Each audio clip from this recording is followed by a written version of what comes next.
नमस्कार साथियों, unique politics पे आप सभी का स्वागत है। साथियों, मैं उमेश झिलमिलिया और आज हमारे बीच हैं बीएसपी के बहुत ही पुराने कार्यकर्ता और बहन जी के विश्वास पात्र हैं। लगभग 30 सालों से काम कर रहे हैं बीएसपी में और बीएसपी को बढ़ाने का काम लगातार करते रहते हैं। मैं इनसे जानना चाहता हूं कि बीएसपी की क्या तैयारी 2024 को लेकर के चल रही है।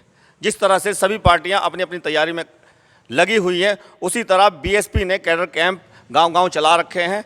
तो मैं ओमपाल जी से ये पूछना चाह रहा हूं कि बीएसपी का क्या रोल इस बार रहने वाला है 2024 के चुनाव में। ओमपाल जी, सबसे पहले तो आप मैंने तो जो बताया वो बताया, आप अपने बारे में अपना परिचय दीजिए। मैं सन 95 से बहुजन समाज पार्टी के साथ मिल करके बहन जी के साथ काम कर रहा हूं और मैंने विभिन्न पदों पे रह करके संगठन के विभिन्न पदों पे रह करके मैंने काम किया है और मैं बीवीएफ का जिला संयोजक भी रहा, विधानसभा का अध्यक्ष भी रहा और जिले का उपाध्यक्ष भी रहा और जिले का प्रभारी भी रहा और मौजूदा समय में भी मुझे बहन जी ने पूर्ण विश्वास के साथ मुझे जिला प्रभारी मेरठ बना रखा है और मैं संगठन का काम ताउम्र करता रहूँगा। और रही बात बीएसपी के आने की, देखिए दूसरी जितनी भी राजनीतिक पार्टियां इस देश के और प्रदेश के अंदर हैं, उनका सोचना है कि पार्टियों से गठबंधन करो और बहन जी का मानना शुरू से ये रहा है, क्योंकि मान्यवर काशीराम साहब के पद चिन्हों पर बहन जी चल रही हैं कि हमें ज़रूरत नहीं है पार्टियों से गठबंधन करने की। हम तो समाजों से गठबंधन करना चाहते हैं, चाहे वो कोई भी समाज हो। जब सब आपस में भाईचारा बना करके जुड़ेंगे तो निश्चित ही इस प्रदेश में भी और देश में भी बहुजन समाज पार्टी की सरकार आएगी। अच्छा ओमपाल जी, मुझे ये बताइए, जिस तरह से ये इंडिया अलायंस की बात करते थे कि इंडिया अलायंस बनाएंगे और बीजेपी को हराएंगे, और एक बी टीम की भी बात उठती थी बहन जी को लेकर के, लेकिन सबके मुंह पर एक तमाचा सा जो लगा है, क्योंकि बी टीम जो थी वो सबके सामने आ गई है। तो अब बी टीम तो बीएसपी को कोई कह नहीं रहा।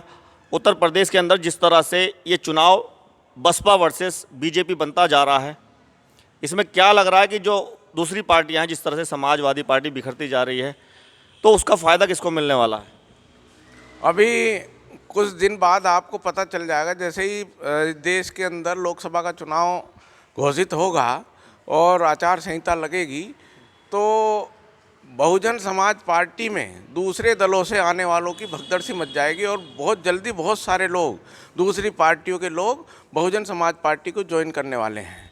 और बहन जी इस तरफ ध्यान इस बात का दे रही हैं कि कौन अच्छा आदमी होगा उसी ही पार्टी ज्वाइन कराएंगे, और जो भगाऊ आदमी हैं, जो भगोड़े रहे हैं, उन लोगों को बहन जी पार्टी में शायद जगह ना दे। और आने वाले, रही बात बी टीम की, बी टीम का आपने देख ही लिया कि कौन कौन बी हैं। अब एक पार्टी तो है नहीं, लोकदल भी बी टीम बनी हुई है इस टाइम, समाजवादी भी बी टीम, सारे के सारे बीजेपी को सपोर्ट कर रहे हैं अंदर खाने। उनके घर परिवार के लोग बीजेपी में कहीं ना कहीं, कोई सांसद है, कोई विधायक है। हमारे बीएसपी का आप मुझे बता दो, अगर बीएसपी का कोई आदमी क्या नाम भारतीय जनता पार्टी में कहीं चोरी छिपे भी काम कर रहा है, ऐसा एक भी आदमी इस ज़िले के अंदर, प्रदेश के अंदर नहीं है। बहुजन समाज पार्टी के साथ, आस्था के साथ तमाम कार्यकर्ता दोबारा से जो है अपनी पीठ को मजबूत कर चुके हैं और बहुत मेहनत के साथ अब की बार चुनाव लड़ाया। माहौल मुझे दिख भी रहा है, जिस तरह से मैं गांव-गांव जाकर लोगों के बीच में उनसे बातें कर रहा हूं, तो ये माहौल मुझे नज़र भी आ रहा है। अच्छा, मैं एक चीज़ और जानना चाह रहा हूं कि ये जो बी टीम वाला माहौल बनाया गया, मुझे ऐसा लगता है कि कांग्रेस और समाजवादी पार्टी की तरफ से बनाया गया, जिससे कि वो बहुजन समाज पार्टी की वोट ले सकें।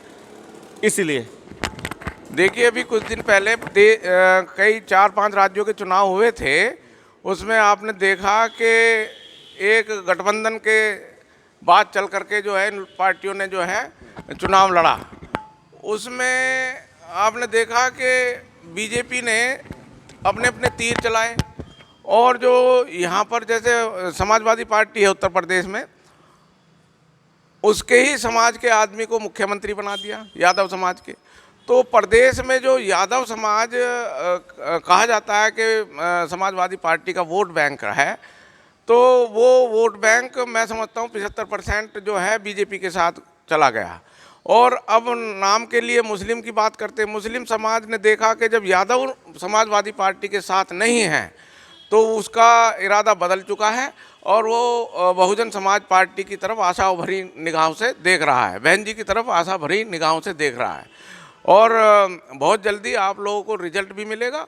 और हमारे प्रदेश में बहन जी ने जो कई संगठनात्मक बदलाव किए हैं, जिसमें बैकवर्ड के लोगों को जिम्मेदारी के साथ जिम्मेदार पदों पर बैठाया है, उससे माहौल बदल चुका है।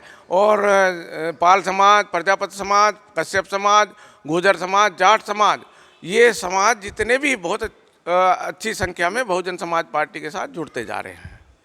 अच्छा, मुझे एक चीज़ और बताइए कि अगर समाजवादी पार्टी बीएसपी के साथ गठबंधन करना चाहिए, क्योंकि जिस तरह से वो बिखरते जा रहे हैं उनसे लोग, वो बहन जी का साथ भी चाह सकते हैं, यानी कि वो आना चाहेंगे बहन जी के साथ, तो उसमें बहन जी साथ लेंगी?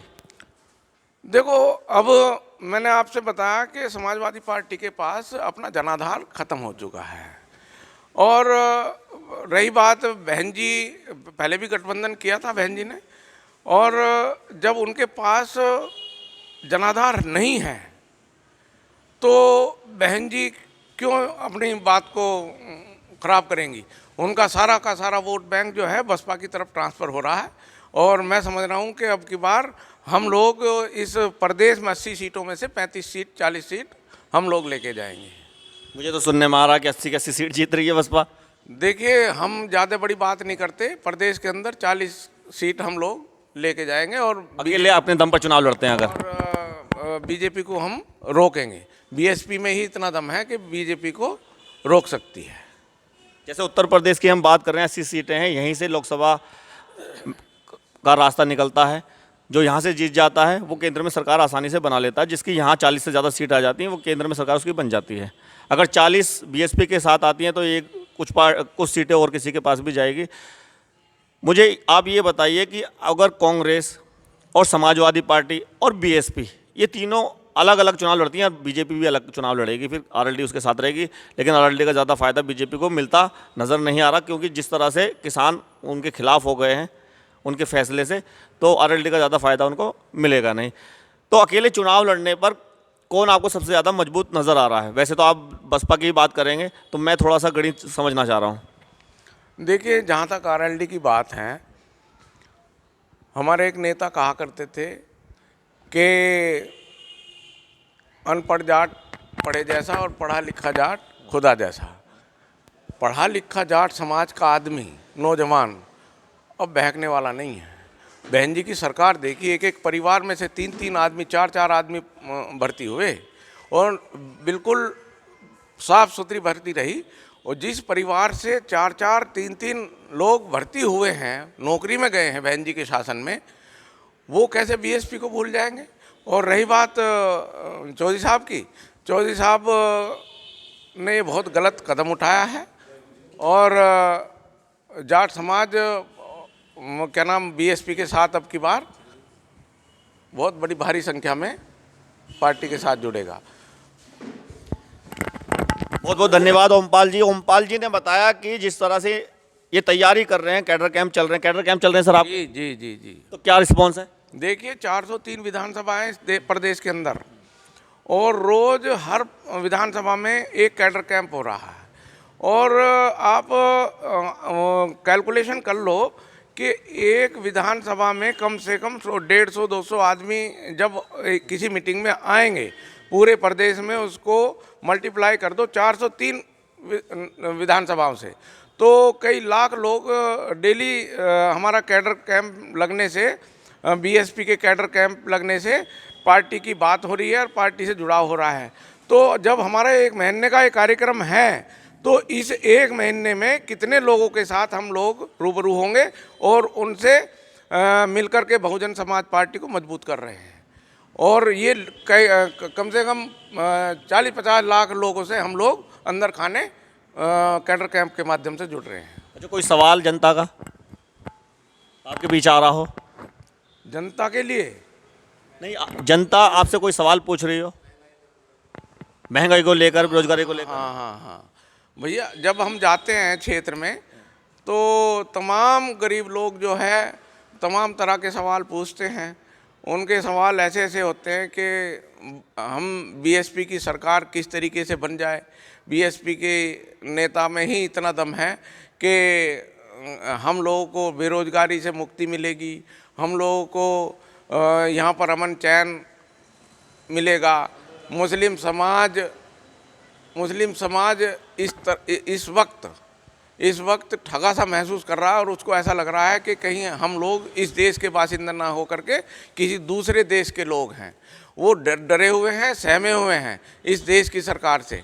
ये जो देश में और प्रदेश में सरकार चल रही है, इससे वो सहमे हुए हैं और अपना कारोबार भी ढंग से नहीं चला पा रहे हैं। और उनके ऊपर जो है कारोबार से संबंधित जितने भी काम हैं, बेचारों ने अपने या तो काम ठप कर दिए या बंद कर दिए और वो अपने मिन्नत मजदूरी में लग गए हैं। इस देश की तरक्की ऐसे नहीं होगी। इस देश की तरक्की धर्म के नाम पर नहीं होगी। इस देश की तरक्की अगर होगी तो शिक्षा के क्षेत्र की वजह से होगी, जो कि बाबा साहब और मान्यवर काशीराम साहब ने ये हमें पढ़ाया था, हमें बताया था। शिक्षा ही एक ऐसा माध्यम है कि इस देश की बेरोजगारी को ख़त्म किया जा सकता है, इस देश की गरीबी को दूर किया जा सकता है और अमन चैन शिक्षा के द्वारा ही होगा। अच्छा, कितनी सीटें मान रहे हैं आप अगर अकेले चुनाव लड़ती हैं बहन जी? देखिए, हम अब की बार मास्टर की हमारे हाथों में रहेगी। और नहीं, आप 40 कह रहे हैं, लेकिन मैं मुस्लिम समाज के बीच में जा रहा हूँ, इसका मतलब वो मेहनत ज़्यादा कर रहे हैं, वो तो 80 की 80 सीटें कह रहे हैं। हाँ, मुस्लिम समाज का जुड़ाव डे बाय डे बहुत ज़्यादा होता है। और आप भी मेहनत करो उतनी? नहीं, हमारा समाज तो कहीं गया ही नहीं है। हमारा 40 कह रहे हैं, वो 80 कह रहे हैं। नहीं, हम लोग कम से कम इतनी उत्तर प्रदेश की बात कर रहे हैं। उत्तर प्रदेश 40-45 सीट हम लोग ऐसी लेके आएंगे। उत्तर प्रदेश की बात कर रहे हैं? उत्तर प्रदेश में देखो, जब हम मतलब मुस्लिम समाज बहन जी के साथ है। अगर मेहनत ज़्यादा हो जाएगी तो हम 60 भी जीत सकते हैं और बैलेंसिंग पावर में आएंगे। बिना बहन जी के कोई भी सरकार इस देश में अब की बार नहीं बनने वाली। बहुत बहुत धन्यवाद। जैसा कि ओमपाल जी ने कहा कि हम जिस तरह से मेहनत कर रहे हैं 40-45 सीट तो जीत ही जाएंगे, लेकिन मुस्लिम समाज में ज़्यादा मेहनत मुझे नज़र आ रही है। वो कह रहे हैं कि इस बार हम एक तरफा वोट देंगे। जिस तरह से 2022 के अंदर समाजवादी पार्टी को वोट दिया लेकिन फिर भी वो जीत नहीं पाए, समाजवादी पार्टी ने अपनी सरकार नहीं बनाई। अगर इस बार वो बहन जी के साथ जाते हैं तो बहन जी लगभग 80 सीटें जीत सकती हैं मुस्लिम समाज में से, मुझे लोगों के व्यूज़ मिले हैं। बहुत बहुत धन्यवाद, नमस्कार।